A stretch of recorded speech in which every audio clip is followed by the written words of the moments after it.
Assalamualaikum and hello everyone. We are from group 5. Today we are going to present about biomass. Before that, I want to introduce my group members. I am Mohmad Haris bin Mohmad RAPICK. Next, Muhammad ANIQ AQIL bin ASHARI, followed by NURUL AZNIENA binti AZRI. Lastly, SHEILA ELLYSYA binti Mohmad GHAZALI. First is the introduction. Biomass is a renewable organic material that comes from plants and animals which contains stored chemical energy from the sun that produced by plants through the photosynthesis process. Then the sources of the biomass is burned to produce heat or steam. Next, I will explain simply how biomass is turned into electricity. First, the sources of biomass such as plant, animal waste, and forestry is burned in a boiler to produce high pressure steam.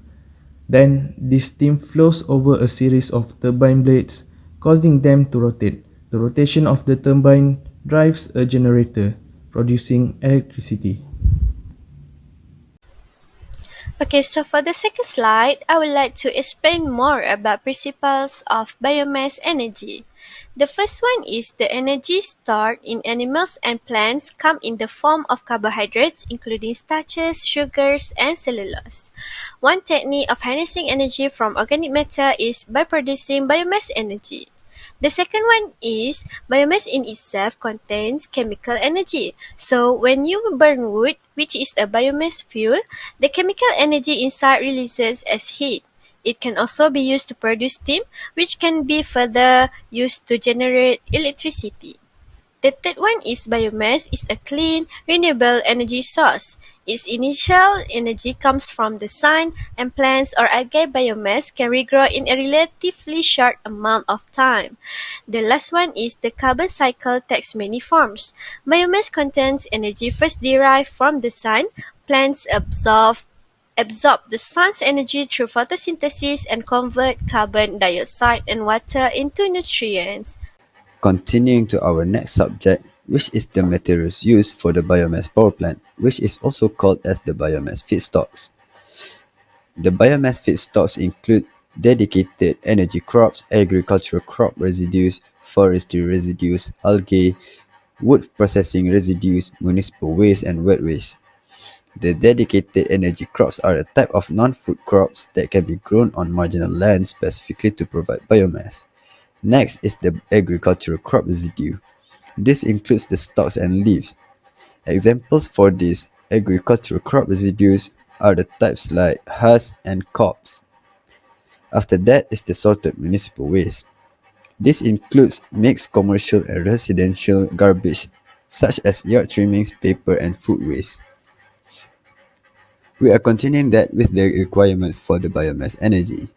Most biomass requires arable land to develop. This means that land used for biofuel crops such as corn and soybeans are unavailable to grow food or provide natural habitats. Next, explanation of biomass construction. The mass combined biomass material used for energy are plants, wood, and waste. This is called biomass feedstock. Biomass energy can also be a non-renewable energy source. Biomass consumes energy first obtained from the sun. Plants absorb the sun energy through photosynthesis and convert carbon dioxide and water into nutrients. Energy from these organisms can be converted into usable energy through direct and indirect means. Biomass can be burned to produce heat directly, convert into electricity directly, or processed into biofuel directly. The following is one of the power plants processed as shown in the figure. Next, the location of biomass energy source is first, Bumi Biopower Sendaran Berhad at Pantai Remis Perak.